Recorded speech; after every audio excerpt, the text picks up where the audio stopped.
The concept of the Ramble Biltmore Forest was really based on some Olmstedian principles. Frederick Law Olmsted, in his thought process of how one could meld and integrate one's living environment with the natural environment, but also how one could come together as a community at large. Biltmore Farms and its predecessor companies, the town of Biltmore Forest Company, have for multiple generations believed in building community was of utmost importance. We're not just simply real estate developers, we are really trying to create community.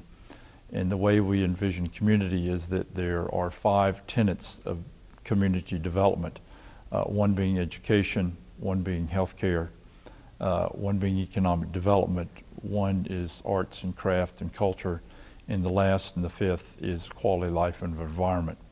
We take all those basic principles and include them in all of the master planned communities which we have had the pleasure of developing over 2 and 3 generations. The first being the town of Biltmore Forest, actually was started by 5 investors. Unfortunately, were caught in the Depression in the 1930s. We inherited the land, or took over the land from them, and eventually built out the town of Biltmore Forest, which included almost 600 residential homes and home sites. When Biltmore Forest was totally complete in around the year 2000, we launched on the idea of building another community, Ramble at Biltmore Forest. And in the design principles, we wanted to hold true to Frederick Law Olmsted in his thought process of building community. Obviously, his most famous important work was Central Park in New York City, but there were other examples, the Emerald Necklace in Boston, and then some pure residential communities. One is Druid Hills in Atlanta, one is Lake Forest just north of Chicago, and Riverside just to the west of Chicago. What we thought was so important in Olmsted's work was that he used nature and he used various amenities to bring people together, people from different walks of life, of different ages, different incomes, and different sort of situations with family or empty nesters. And what we tried to create here in this special piece of property of almost 1,000 acres was a series of neighborhoods that are all interconnected. And the most important part is having people meet and greet others as they are enjoying the amenities. You will note from the site plan that we have a number of parks. We have Crescent Park, we have Longmeadow Park, and we have the Living World Center. And they're all interconnected by a series of trails, walking trails, be they paved for prams or bicycling or walking on a hard surface. And we also have more wooded nature trails, which may have wood chips or just really old forest logging roads. They're all interconnected between the various neighborhoods. Crescent Park also serves as a best management practices for our water management system, whereas it captures all the runoff from the road, Valley Springs Road in a certain section, and it then filters the water for, we are now recycling the water for our irrigation system. Really the heart and the soul, or what I refer to as the outdoor living room for the Ramble, is Longmeadow Park. In the middle of the park we have a pavilion where we have successfully hosted a number of concerts during this summer season and the prior summer. There's a basketball court, there's a playground for children, there's a formal flower garden, and then there's a multi-purpose field for soccer or pickup baseball or football, which is just adjacent to a fire pit. So the community comes together, they gather there for informal gatherings, as in picnics in the lawn, or in the cooler climates during the winter months, in the fall and early spring around the fire pit.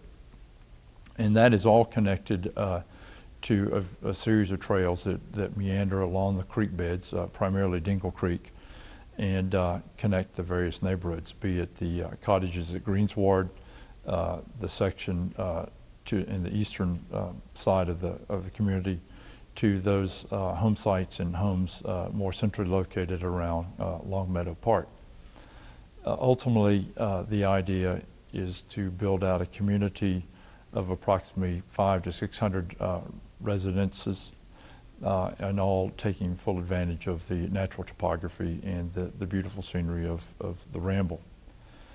One of the major sort of built environment, if you would, in addition to Longmeadow Park and in addition to Crescent Park, is the Livingwell Center. And the Livingwell Center sort of embodies, as I refer to it, as the indoor living space of the community.